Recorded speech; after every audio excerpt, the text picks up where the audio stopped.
Hey everybody, welcome to Reflections, the wisdom of Edgar Cayce. We're coming to you as always, courtesy of our broadcasting partner moretalk.tv. This week on the show, we are diving into the A.R.E. archives with a presentation from Dr. June Bro.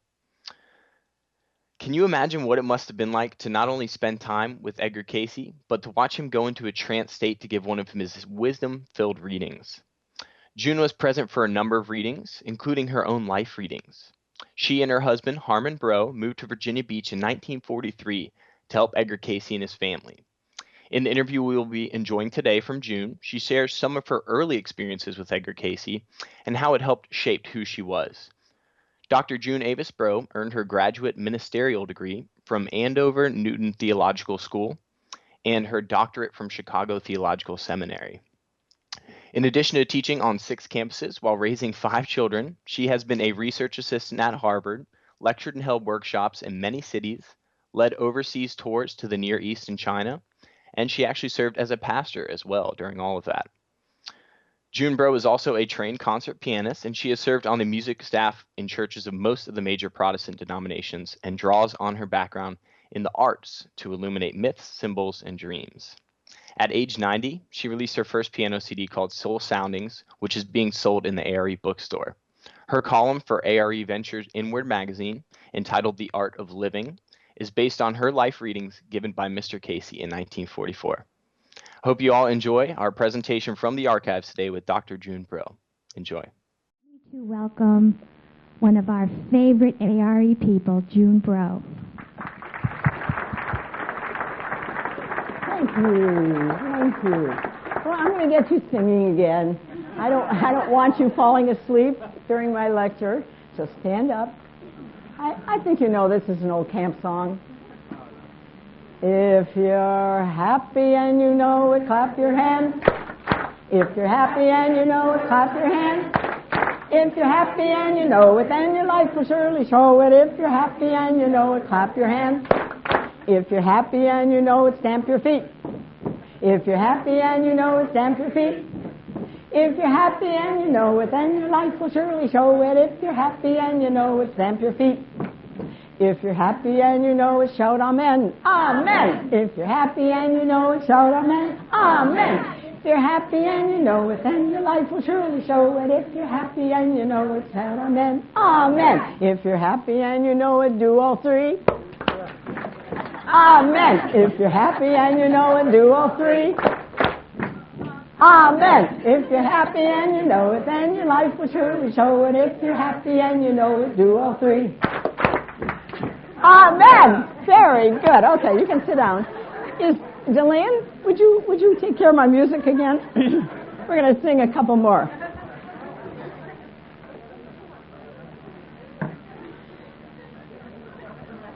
I hope you woke up with a smile on your face this morning and that you had a good cup of coffee and some mummy food.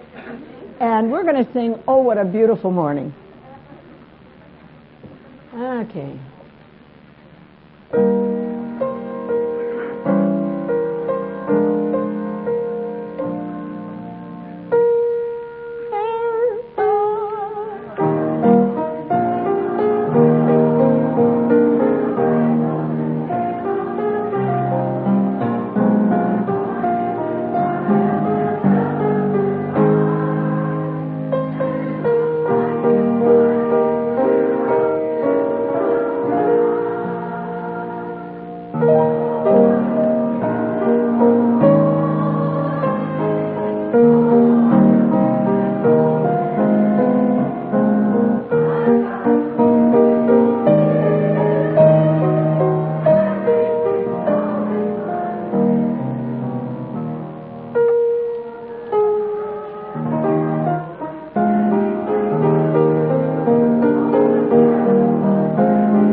next one? Have you got a third verse on there? Okay, all right, okay.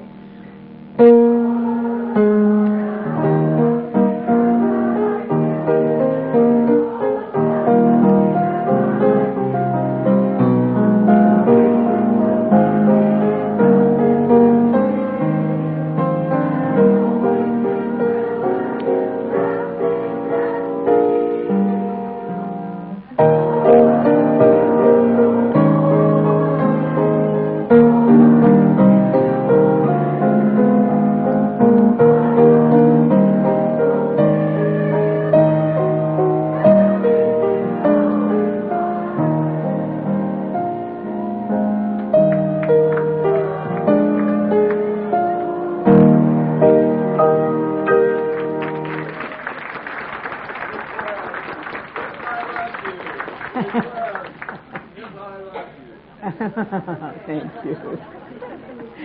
You know, I can remember the day Hugh Lynn came to Harmon and me, and he said, "There's a movie you've got to see." Do you know what it is? No, not Oklahoma. It was On a Clear Day with Barbara Streisand. And, of course, the music in that is so beautiful. So we're going to sing On a Clear Day You Can See Forever.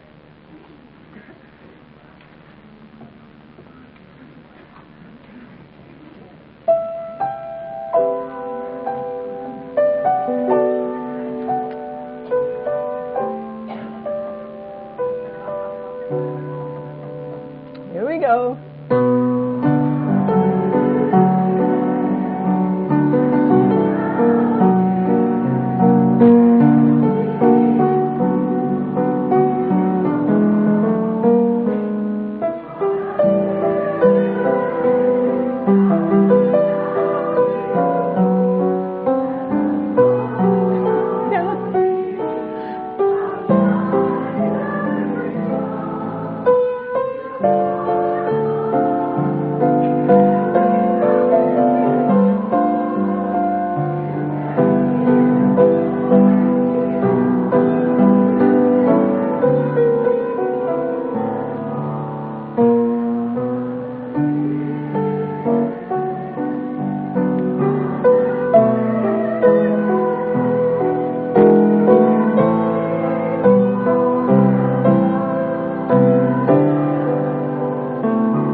We're going to sing one more to put us in a prayerful kind of mood. We're going to sing Amazing Grace, because that's what we're going to talk about today.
This time.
was beautiful, wasn't it, Dylan?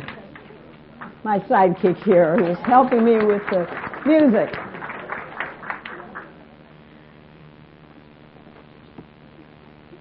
Oh, I got to get out all my papers here.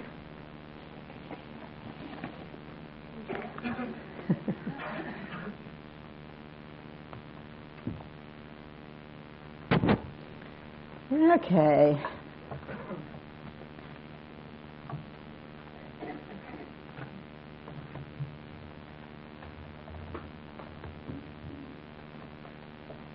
Can you all hear me okay?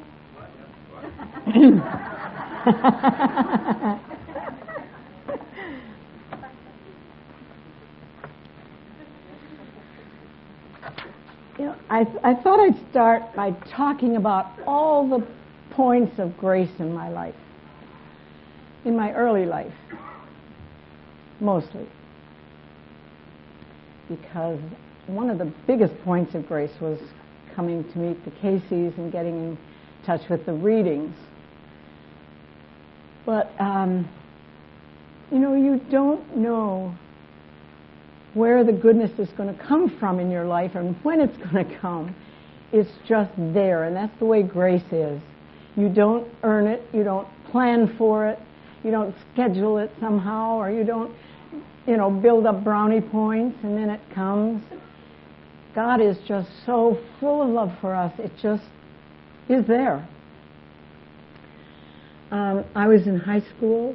Well, I think the first thing I have to say to you is that my mother was a piano teacher. So she started me very early at learning the piano. And that's been such a blessing to me. But she gave me every opportunity she possibly could to take in anything musical. So there were times when I can remember when the women's club in this little town in Upper Michigan, the Upper Peninsula, where I grew up, had invited a blind pianist from England to come over. Maybe you heard of him, some of you, Alec Templeton. And you remember. And anyway, he would give this serious recital, and then at the end, we'd be clapping like crazy, and he would play 2 encores.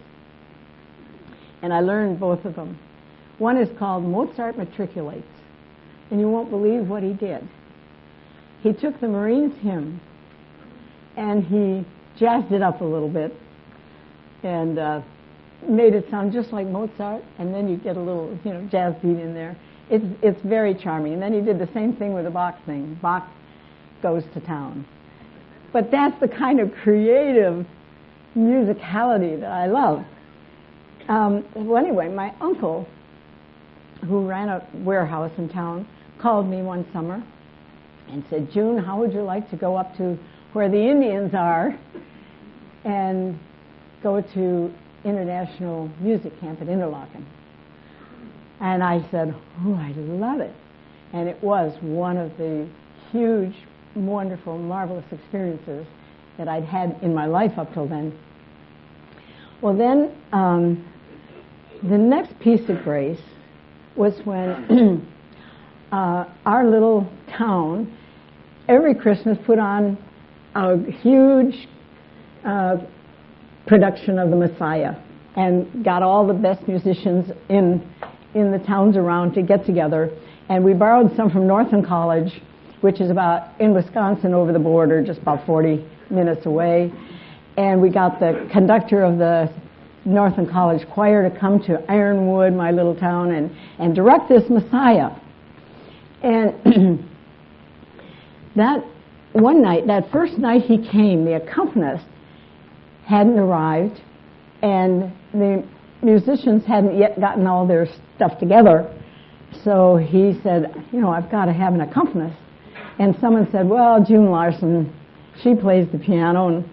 And so he said, "Well, do you want to tackle it?" "Well, this is the Messiah. This isn't easy." But I sat up there and I did what I could with it. And he came up to me afterwards and he said, "I want you at Northern College." Well, guess what happened at Northern College? Harmon had been at Williams College, a very elite school in Massachusetts. But it was a men's school. I think he was bored, and he was tired of doing papers, so he asked his folks if he could have a year off. And they spent a lot of every summer up in Cable, Wisconsin, about an hour away from Ironwood, and about 30 minutes away from Northern College. And they had both graduated from Northern College, so they said, well, Harmon, why don't you go to Northern College for a year? You can't lose anything, and maybe you'll have a great year. Finally, he decided he would. Well, that's the same year that Dr. Steen brought me there, and I had a music scholarship, and I also worked in the office, and I'm flipping through, I told Jim and some people about this, I'm flipping through some of the filing folders, and I see Bro, Harmon. Why is that seared in my mind? I didn't know who he was. I thought, that's a strange name, Bro. And then when I met him later, and I knew he was going to be the man in my life, I thought, gee, there was a recognition even there. I don't know how that works, but it was pure grace, because we had a wonderful year singing in the Northern College choir and traveling with the choir, and Harmon was in debates, and so that's where it all began. Well, then we came to, he did everything he could to get credits accepted for me at Drake, so that I switched to Drake University, so that I could graduate mid-year instead of in June, because he was already in Chicago and he wanted me to be in Chicago with him. So I did. I graduated in February. And when I got to Chicago, Harmon and I looked around at various music schools because I wanted to continue and get my master's in music. So Harmon's mother had a friend, Myrtle Walgreen of the Walgreen drugstores, just a very dear friend, and she took us all out to dinner one night. And we're sitting there, and after we had eaten, she said, June, what would you like to do most of all in the world? And I said, well, I just graduated from school, and I've been looking at music schools, and I really love the Chicago Musical College. She said, well, every time someone in the family has a birthday, we give a gift to somebody. So your tuition's going to be paid. So I studied with the head man, who was called the great old man of music in Chicago, Rudolph Gans. And with his assistant, I got, what a training I got. But it was just grace. I hadn't done anything to earn that. Sure, I used to get up at 5 o'clock and practice the piano. Did my family object? They used to tease me about it, my brothers. But nobody ever complained, isn't that? Because I'd be playing scales and Czerny, da da da da da da da da da da da da da. But nobody complained. So my family was grace to me. They let this happen. Well, then the next bit of grace, of course, is when we were again sitting with Harmon's mother and having a meal. And she said, here's the book you've got to read, There is a River. And she had just been asked to review it for the Christian Century, which is the main Protestant journal. But she said, this sounds so exciting. And he's a disciple, just like her family had been for generations. And so she said, if I think I mentioned this, I get a lecture engagement out east, I'm going to go down there and see them. So she did, and came back with readings for her children, and she herself was at midlife at that time and having trouble with her uterus and all kinds of things, and she had just been to Battle Creek Sanitarium in Michigan for a complete checkup. Well, she said that when she got a physical reading from Mr. Cayce, that it was even more thorough and more right on than that brief that she'd gotten from the medical school. So anyway, she got very, very excited and got Harmon very excited. Harmon was saving up money so we could get married, because we were both students. And he had a weekend pastorate because he was training to be a minister, and I would play sometimes the hymns or whatever when we go out to his weekend pastorate. But he was also, he was also teaching, preaching, and he was also night guard at a big building on the university campus. And he carried a gun on his hip. He didn't know why he was doing this, what he was guarding, but it turned out that it was where the atomic bomb was created. So he said in his lectures, there I'd be sitting with a gun on my hip, and this atomic power to kill people was being contrived. And he said, here I was reading about Edgar Cayce, and whole different kind of power, which is the power of love and of righteousness and of goodness. And so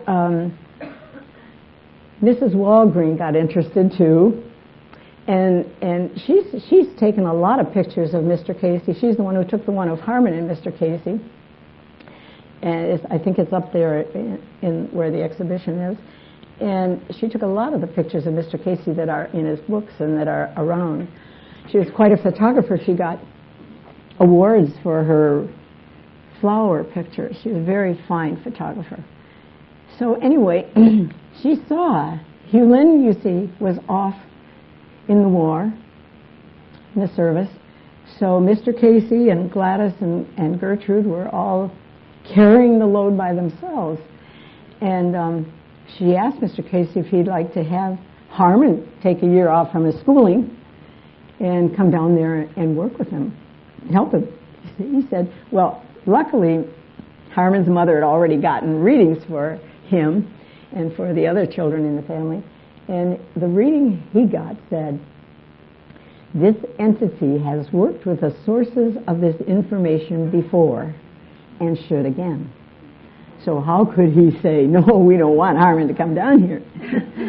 So Harmon went down for a week and stayed with them and talked with them about how they were going to do everything and whether they'd be compatible. And he called me and said, come on, get your bags packed, we're moving down here.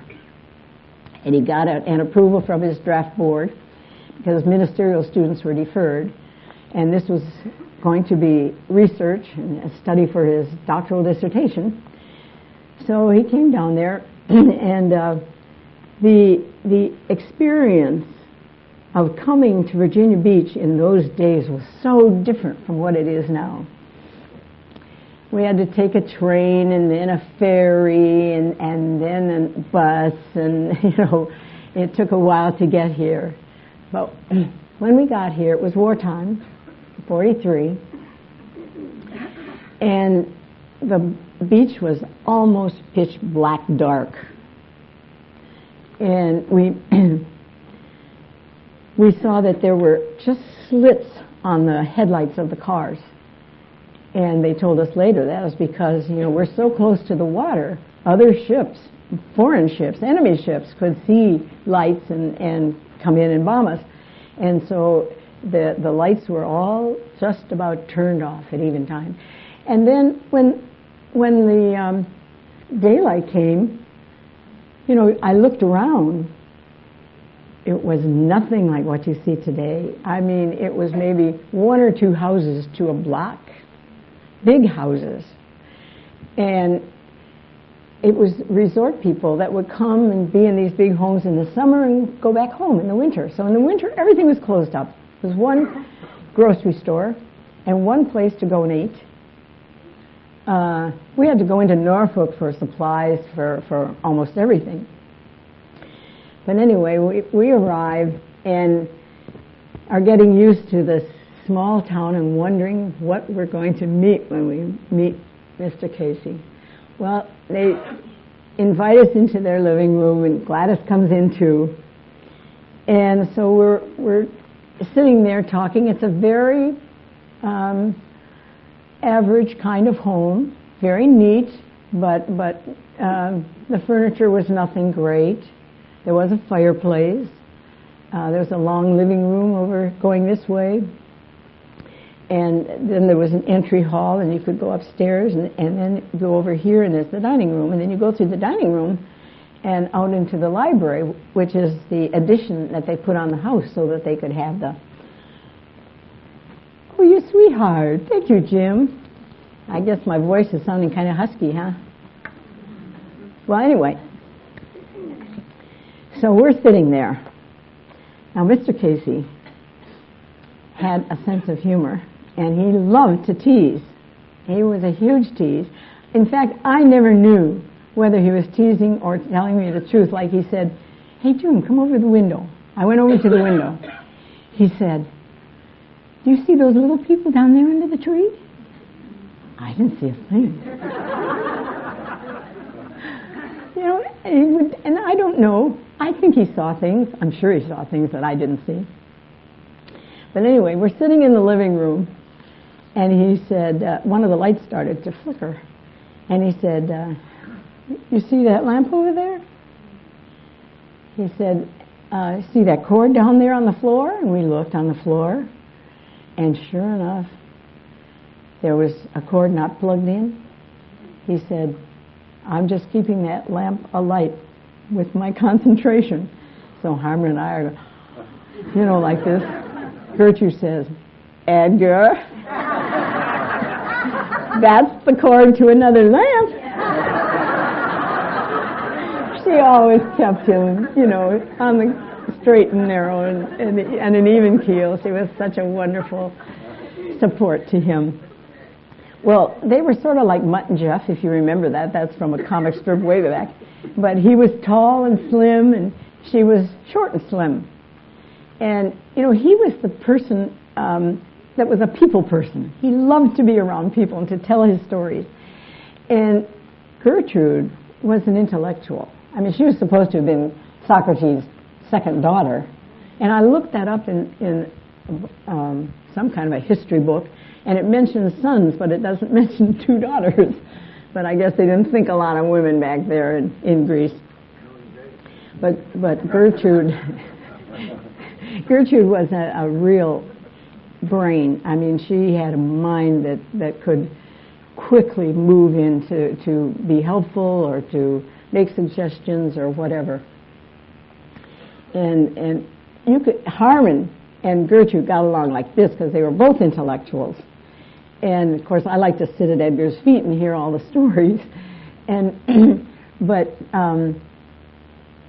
it was an experience that you'd never forget. You know, there was a phone call that came in, and Gladys said, "Excuse me," and she went out to answer the phone, and she came back in and she said, "The telephone company is telling us that we have to cut back the our service because too many calls are being directed here, and there are so many military calls that need to be made. We have to be very careful about the phone calls that are coming in." But that was the kind of life it was to be near those people. There was always something happening. And they invited us out to lunch. And we went to this one little cafe that was open, and the woman came and waited on us and took our orders. And she was about to leave, and Edgar turned to her and he said, "You're about to be married again, aren't you?" She looked at him. "Do I know you? You know, who are you?" And he said, "Yep, you've been married 3 times before, and you're still trying to marry your father." Well, she excused herself so she could go and get our meals, and then she came back and sat down with us. And we talked for a good hour or more, and she came to the A.R.E. after that too, and was interested in some of the things that were going on. But that's the kind of thing that happened with the Cayces. Never a dull moment. And I can remember, have you heard the name Marion Dick? She was an osteopath from Philadelphia, I think. And she had brought to Mr. Cayce a little boy who had become blind from cancer of the eyes, and they wanted a reading for him. And when they brought him in, we weren't there when they brought him in, but he was crying and very unhappy little boy and in pain. And when Mary and Dick went in with the parents to get this reading, somebody in the office held the baby while they went in. But when they came out, there were just tears of joy running down the faces of the parents. And they said, this is the first hope we've gotten from anybody. And of course, this is what most people went through when they came to see Mr. Cayce. Usually he was their last hope. They'd been to every doctor, they'd been to every psychic, they'd been everywhere to get answers to their problems. And they would walk in that door. Now there's some hope here. Maybe Mr. Cayce can help me. So I think one of Mr. Cayce's greatest joys was knowing that his readings gave this hope and gave real help to these people as well. So when we were there, though, Mary and Dick came back with this little boy. And so we're sitting in the office, and she put a hat on a chair across the room, and she asked the little boy to go get it. And he walked over there and got the hat, put it on his head. Now, you can imagine the joy in that room at the helpfulness of those readings. That Mary and Dick had worked very carefully with this young boy, and here he was beginning to see, just like Mr. Cayce said, this entity will see again. Harmon said a very beautiful thing, and it expresses how I feel too. We lived on 9th Street, and the headquarters was on 14th and Crescent. And so we used to walk. We had bicycles eventually, but first we would just walk to work. And we'd walk down the railroad tracks and then cut over and get over there. He said to me one day, this must be like it was like at the beginning of the world. For God to look out and see all the possibilities that were available to the people that were coming in creation. And Harmon said, what beautiful thing is going to happen today in that reading room? What healing are we going to see happen? What instruction is someone going to be given that's just going to turn his whole life around? So that's the way we felt, like this was the beginning of the world, the birthday of the world. Anything could happen. That's the way we felt. Anything could happen, and anything often did.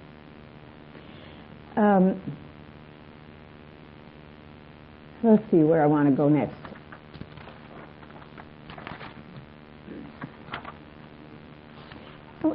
Harmon had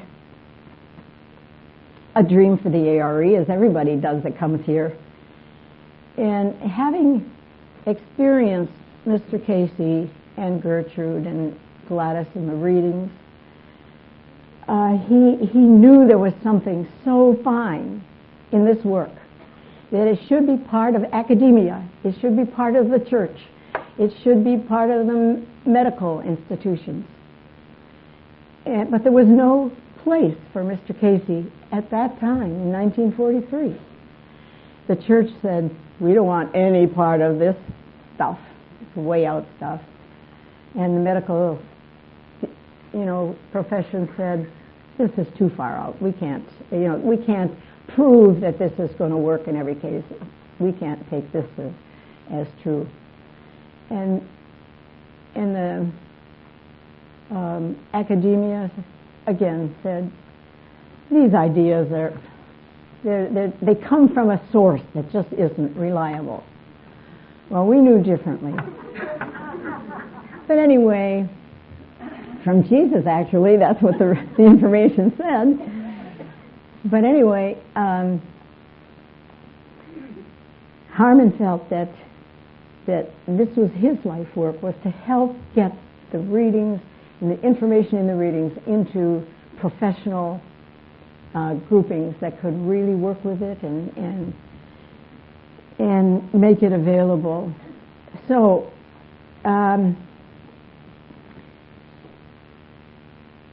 I was going to share with you some things here that I brought.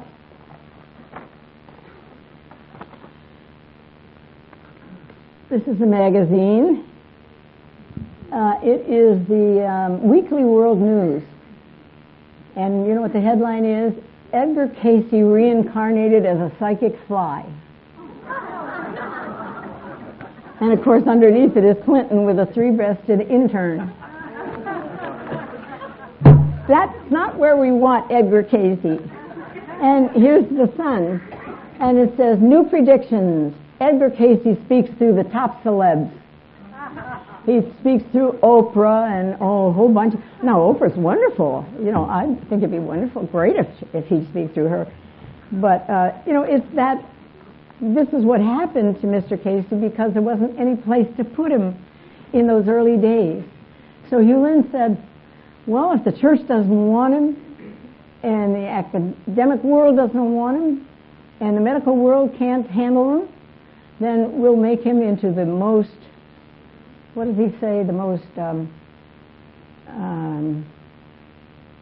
can't think of the word. Anyway, he had the most psychic experiences, the most documented psychic, that's it, most documented psychic in the world. And Hugh Lynn worked hard on that, and he probably is. I mean, you can pick up newspapers now anywhere that will say something like that. Well, then I got this. I took some courses along with Harmon when he was at Harvard, although I got my degree from Andover Newton. But here comes the Harvard Divinity Bulletin. And it says that Houston Smith is going to be the prime lecturer for the Ingersoll Lectures, which are very prestigious at Harvard, the Ingersoll Lectures. And here, you know Houston Smith, right? He wrote a very definitive book on world religion. So here it comes, and Harmon would be so overjoyed if he'd been alive to read this. Because here is Houston Smith talking about 3 ways that we get sort of an idea that life goes on. Can you imagine that in a divinity school you can't talk about life after death? Because, you know, you just don't talk about it. You can't document it. It isn't scientific. There are, you know, some theories that they have, but so here comes Houston Smith, and he says, I'm going to speak to you and give you 3 ways that we can talk about life after death, and there are documents that will help us. First of all, he starts talking about Emanuel Swedenborg. Now, you know who he is? Very psychic, a lot like Mr. Cayce in a lot of ways. He was an inventor. He was so intelligent that he was very respected in the world that he moved around in. But God came to him one day and said, you know, I'm going to teach you about life after death. I'm going to give you experiences of life after death. And I'm going to even give you experiences of hell, heaven and hell, so that you can, well, this man wrote down everything that he experienced. He wrote down every dream he had, every experience. And so here's a psychic, because he had several psychic experiences. He was riding in a car and he said, stop. There's a fire burning. There's a fire burning. And they had several 100 miles to go yet. But he said, it's very close to my home. And sure enough, they got there, and there was a fire 2 houses away burning. So you know, here's Houston Smith at Harvard with all these dignified scholars talking about a psychic. Now, Houston has been here and spoken. And Houston turned Buddhist. He made a study of all these religions and became a very, very strong Buddhist. And I can still remember him. He'd be standing on his head in the corner before our lectures and singing. And he always wore a white coat, white suit. And but when he was here, somebody asked him the question, "What did you do about your Christian religion? You grew up in Christianity, didn't you?" "Yes." He said, "Well, what are you doing with that?" He said, "Well, I'll tell you the truth." He said, "I decided to look at Christianity like I've studied Buddhism and Sufism and Hinduism and all these other religions, freshly new, just like I was coming into it for the first time." So he said, "Now I'm back to my Christian base, but it's all fresh and new." I thought that was lovely. All right, so what else does he talk about? The next thing he talks about are near-death experiences. What else to better reassure you about the next life than to have someone come back who was pronounced dead on the operating table and tell you, "Ooh, I saw a light, and I saw loving hands reaching out to me and guiding me," and it's all so positive, and they hear music, and they hear wonderful things. So how can you doubt? After you hear enough of these, how can you doubt that there's life after birth? Anyway, the third thing he talks about, now Houston, and Harmon and I had a very good friend named Wally Pankey, who has also been here and very interested in Edgar Cayce. And Wally Pankey was a physician and a psychiatrist, and he was given permission by the government of the United States to work with LSD to find out what the properties were, how it could be helpful. And he worked with alcoholics and with cancer patients. And they counseled them very carefully, and they prepared them before ever taking any LSD. They prepared them, brought the families in, talked about family history, talked about the problem, talked about the death facing some of these cancer patients. And after the LSD experience, after they had some of that, some of them would come back and calm the families, say, "It's all right. It's okay if I die. It's perfectly all right." And they just seemed to accept where they were and what was happening to them.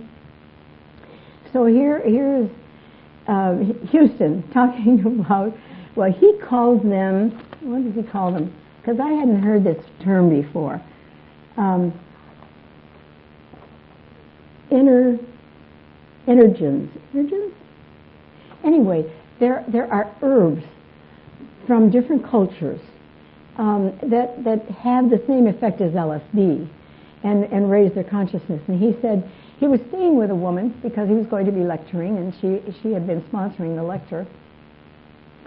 And she told him that she'd been lying on a rug in front of the fireplace and taken some of these energens and had an experience of death.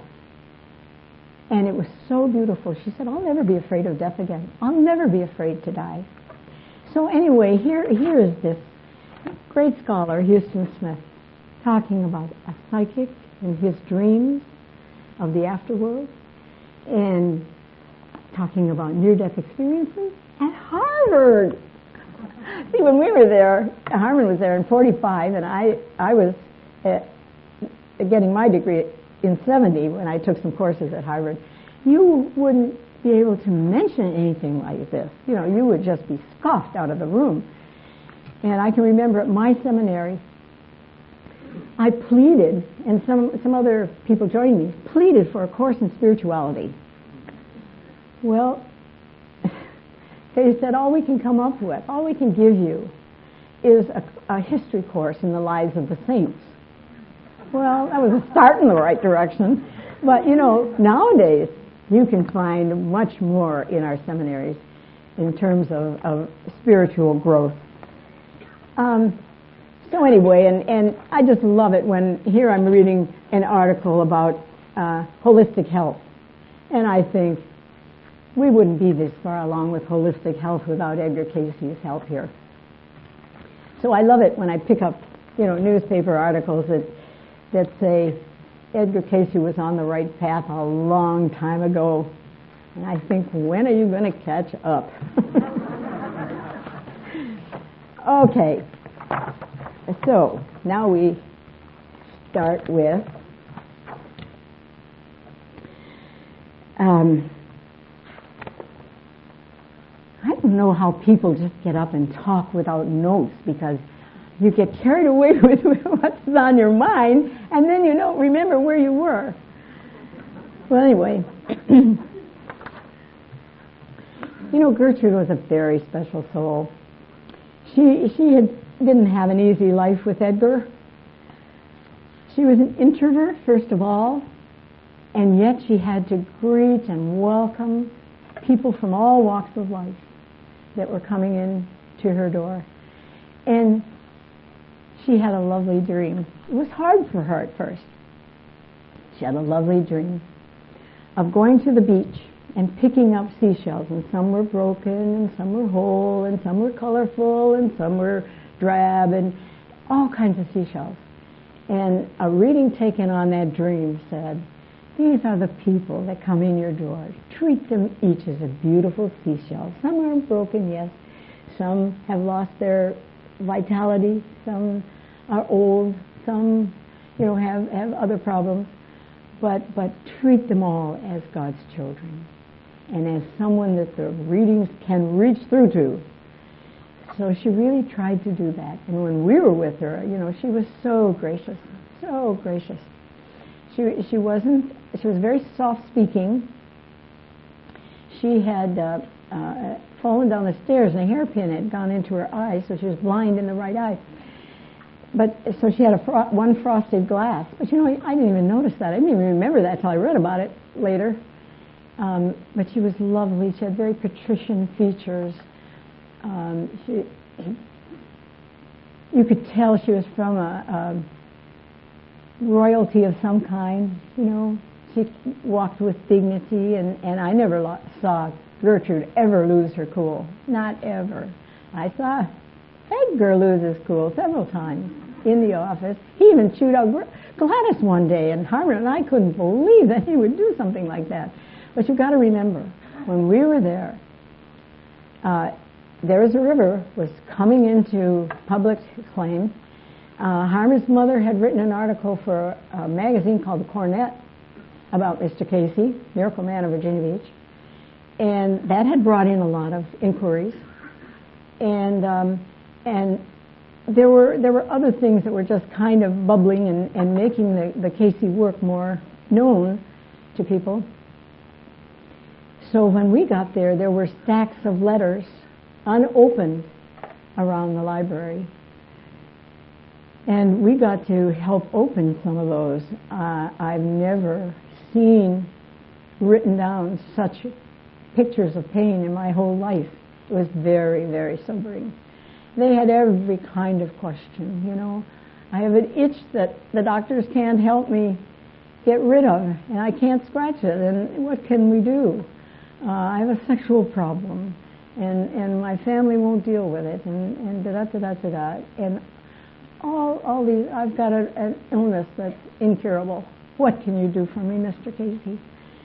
And some people said, I don't have any money, so they put some stamps in, or some coins in, And do you think Mr. Cayce would ever say you can't have a reading because you didn't send in your $20? No. So he was 2 years ahead in setting up readings, and that was the most ahead he'd ever been. And so he was feeling the pressure of all these. I'm sure he felt it from their letters too. All this need, to be healed and helped, and so he started working far too hard. We would see him typing answers to some of the letters on his own typewriter late at night. And so it was understandable. He wasn't getting up in the morning like he used to because he was too tired. The readings had given him a very strict regimen. They said he should be up at 2 and meditate, and he should be up early, and he should bathe before. There were 2 reading sessions. He should bathe before each one. I mean, this was a responsibility that he was given. It was huge.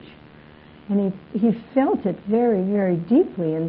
And so here were all these demands for help, and he wanted to respond, and he was doing the best he could, and we hired extra secretaries.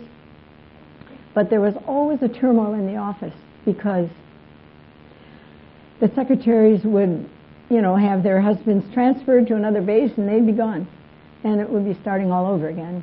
So there were lots of changes in the office, and just with all those letters pressing on Mr. Cayce constantly,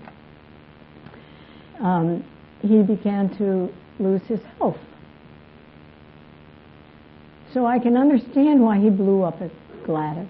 I mean, now I understand it. Then I didn't. He was supposed to be perfect then, He was this paragon of helpfulness and holiness to us. And we didn't understand his losing it sometimes. But Gertrude never lost it. And Gladys, bless her heart, she was a beautiful soul. She was like a big sister to us. She was, 12 or 13 years older. And when Hugh Lynn came back from serving in the service, he took a look at Harmon's reading, and Harmon's reading said, "You should finish your education at Harvard, Princeton, or Yale." So he said, "You better do it, Harmon." And so here we are. We have no money, just a couple of students. And what did Gladys do? She loaned us $500. It was a lot of money in those days. And we got in the little Model A that my parents had given us and drove up to Cambridge. And Harmon got into Harvard right away. I don't know how, but he did. He got a job teaching preaching. And we pulled our little Model A into the big, there was only one hotel in town, the big Cambridge hotel. And here were all these Cadillacs and Buicks in our little Model A. But it was the right thing to do. Harmon got his degree there. But again, he couldn't find people that were really open to the experience he had just had. He had to be able to process it. So we went to St. Olaf College. That's where we did our processing, because it was a very strict routine that we had of praying before we sang and getting in tune with the Lord and with everybody that we were singing with, and learn. I can remember the director saying, "You've got to mean what you sing. You can't just sing about God and not have some intensity there." And so that was a very good experience for Harmon and me. Gertrude had very special talents. Edgar's are well known. He was an artist, and he was a photographer who had won all kinds of acclaims, and he was an inventor. You know the story of the tub for his fishing, right? Do you? Well, Edgar was told by the readings to go out and fish. They lived right on Lake Holly, and that this would be the best kind of relaxation for him, and it'd be a time of meditation too. So he'd get out in his boat and go fishing. Well, the sun can get pretty hot, so this is what he did. He took a big tub, wooden tub, and caulked it, put earth in it, planted a tree in there, so it got to be so high, and he'd pull it around behind him when the sun got too hot. He'd just let a shade cover him. But that's the kind of mind he had. Awake. And he invented pit. Have you ever played pit? I can remember playing it at Hugh Lynn's house one time. Well, Mr. Cayce couldn't really enjoy a card game because he could see the other person's hand. And Hugh Lynn said, "No, you can't, Dad." And Edgar said, "You pick up your cards." Hugh Lynn picked them up, and Edgar called off every single card in his hand. They were playing bridge. And so Hugh Lynn didn't question him again. So he invented this noisy game. It's really a Wall Street game where everybody calls out, corn, you want 4 cards, I think it is, of corn in your hand, and you've got corn, peas, whatever. And wait, everybody's shouting something else, and you find the person that's selling what you want. But it's so noisy that Edgar couldn't concentrate on anybody. And so he thought, this is a great game.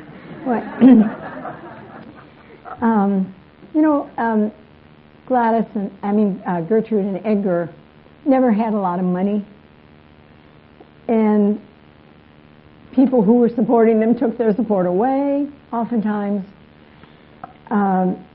She lost her second child, Milton, from colitis. And they had never done a reading on Milton for some strange reason. And finally they did, but it was too late. And he died. And Gertrude went into a depression, a real depression, and that's when she also contracted tuberculosis. And finally, Gertrude kept getting sicker and sicker. And finally the doctor said to Edgar, if there's anything to this monkey business you do, you better get your wife some help right now. In other words, give her a reading, get with it. And so he gave a reading, and they used the fumes of the apple barrel and so forth. Well, when we were there, Gertrude was the conductor of the readings, but she hadn't always been. There was Edgar Cayce's father, the squire, and Hugh Lynn and various doctors, and you remember how Edgar's father just hurt him to the bone when he told Edgar that he was getting readings for people with their physical needs, and instead he was getting news on the horse races and stocks and things. But Edgar started to get headaches, and he knew something was wrong. So he finally had to confront his father. He knew, finally. But if you think about Mr. Cayce, how are we doing on time? Is it almost time for a break? Not quite? 10 more minutes? Okay, thank you. Mr. Cayce, when he went into hypnotic trance, it was more like a state of coma. The reading said when he goes into this reading state, it's like a window blind that's just pulled to its utmost, and the spring could snap and he could be gone in a moment. So it was a lot of responsibility that Gertrude had in conducting the readings. She said that there was a time when she didn't give the suggestion to come out soon enough, and his breathing just started to get slower and slower, and they realized that something very dangerous was going on here. So Hugh Lynn and Gertrude and Gladys all got down on their knees, and all they could do was pray, because no suggestion she gave him worked. So they got down on their knees and prayed until the color started coming back into his face, and the energy came back, and finally she could give him the suggestion to come out of it. When Mr. Cayce came out of giving a reading, we would be all awed, sitting around listening. We would be crying sometimes. We would be grateful and thankful sometimes. Sometimes we'd be just overwhelmed by the goodness. And Mr. Cayce would wake up and he'd sleepily rub his eyes. Did you get anything? Did you get anything? Oh. I don't know how much of the readings he ever, grasped. I don't know whether he, put one under his pillow and slept on it, or whether he just picked one up and he knew what had come through him. I don't know. But he missed so much. He missed so much. Well, there was the debacle in Texas where he went drilling for oil, hoping to get money for the hospital and for the university, and no success. and a woman down there was giving him trouble, and he got off his base.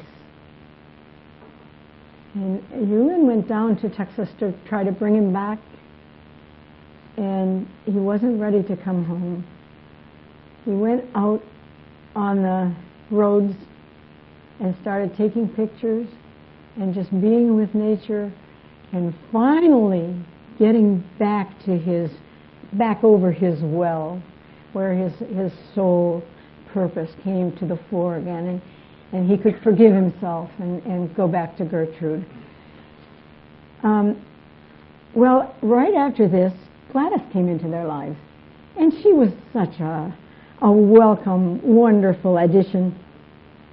She was at home with the readings right from the beginning, and later they could see why. She was Edgar's twin soul in Atlantis and the neglected child of his union with Isis in Egypt. And she was his wife in Persia. So there were lots of undercurrents of attractions that were going on with everybody that came in. You know, everybody wanted to get close to Edgar Cayce and to have him look at them especially. And so this was not always easy for Gertrude. And you know, Edgar had an incarnation as John Bainbridge, who was a ne'er-do-well. It was a life as a ne'er-do-well, and I suppose we all have those. We just come in and we don't do anything with our lives. He drank and he courted women, and he just roamed, played cards, gambled. And so, you know, Hugh Lynn said we're living all our lives at once. So there were times when John Bainbridge came back. In fact, I can remember readings where it would say, "This is another of the sons of John Bainbridge." I guess he left progeny wherever he went.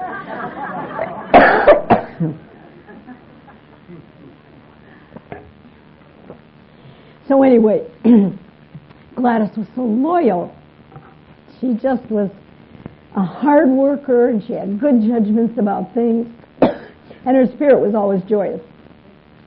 She had a very infectious laugh, and it was deep-throated. How many of you knew Gladys? 1, 2, 3, 4, 5, 6. About 10 of you. She was the keeper of the archives, a beautiful, beautiful woman.